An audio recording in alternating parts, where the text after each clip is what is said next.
Guys, Matt the Butcher here. Super excited today because we're going to be looking at brine equipment and a brine experiment. This is a second video to the first video, which is the brine basics video. If you haven't seen that one, go check that one out and then come back here. All right, let's get into it. So what I have here is chicken drumsticks in different brines. What we're going to be doing is focusing on the wet brines we talked about in the animated series. So what we have is a equilibrium brine with 4%, and the chicken legs are in here. We have a gradient brine at 8%. We have a flash brine at 16%. So I put food dye in here to kind of trace how far the brine has gone.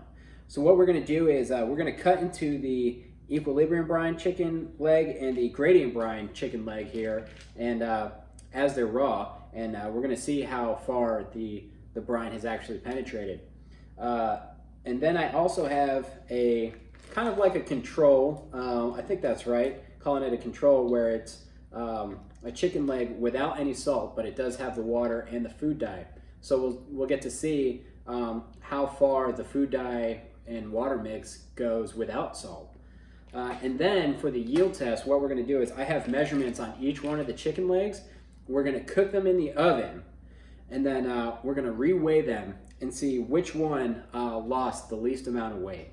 All right, so now we have the chicken legs that have been brining. We have the EQ chicken leg that has been brining in the refrigerator for 5 days, which is more than enough time for the salt to completely get down to the bone there. Then we have the gradient brine that's been in there for 48 hours. And then we have the chicken leg that was in the just water and blue dye solution. I'm pretty interested to see how far down the brine solution has actually gotten. They all look pretty radioactive, and I'm a little nervous to cut into them, but let's do it. I will say the EQ and the gradient brine one do feel the most dense out of all of them, so I'm just going to cut into the thickest part here. Oh wow, you can see that the dye actually did not penetrate as far as I thought it would. But the meat does definitely feel more dense. It feels denser than raw chicken here. Okay, let's cut into the gradient brine one. Oh, you can already see that the dye did not get down too far into it.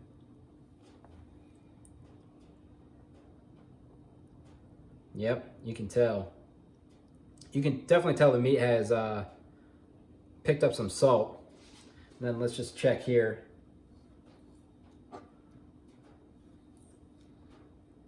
It just feels like raw chicken. Okay, so maybe the dye molecules are just a little too dense to actually get through the muscle tissue there. But I will say that the salt does feel like it penetrated through compared to this raw chicken here. It even looks different, right? Okay, so we'll move on to the actual yield test here, where we have the flash brine, EQ brine, and the gradient brine, and I have all the grams by weight of what they actually weigh. We'll cook them each to 160 degrees, and then we will reweigh them afterwards and see what kind of loss we got. Okay, so while we are waiting on the chicken legs to cook to see the yield test on those brines, let's talk about actual some brining equipment. Some of the stuff that I've been using through my whole career is a gram scale. You're definitely going to need a gram scale, especially if you're using things like phosphates or nitrites, or some of those chemicals to help with the shelf life and things like that. This is going to get it down to the gram.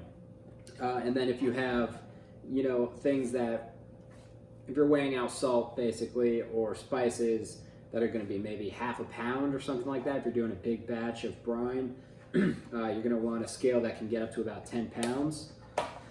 And then I have two different kinds of brine bags here.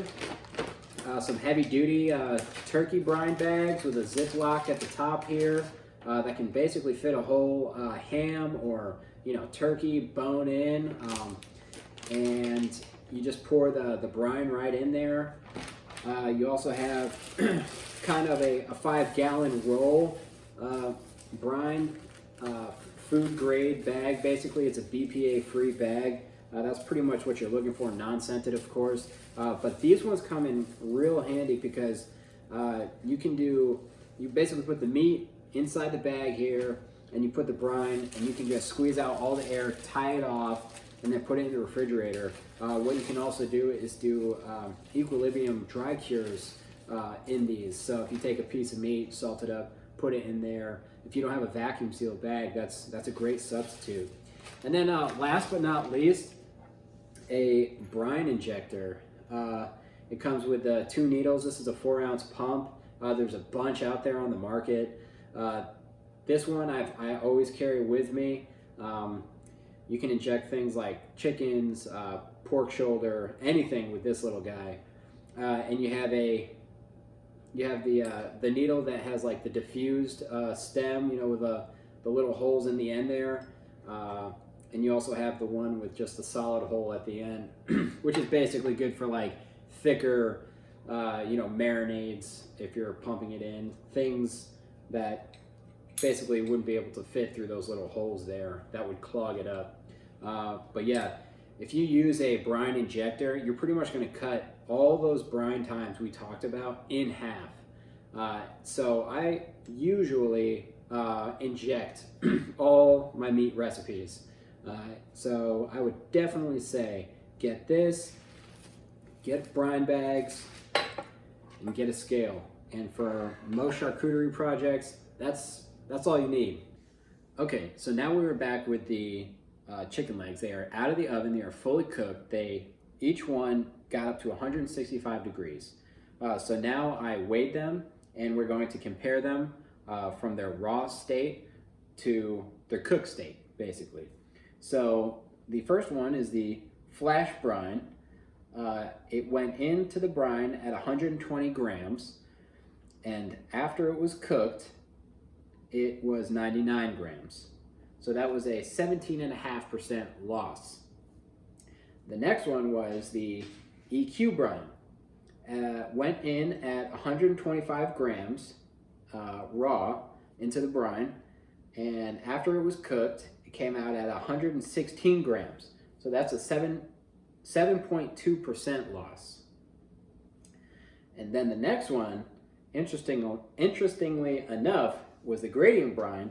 Went in at 125 grams raw and came out 129 grams. So it actually gained 0.03%, which is pretty good on yields.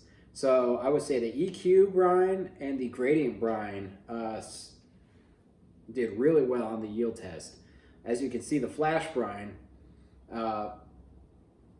lost a lot of weight, about 17.5, and that's typical with a roast or any piece of meat. Really, you're going to lose about 20%, even up to 30% weight. So the EQ and the gradient brine actually prevented a lot of loss, and the gradient brine actually gained weight.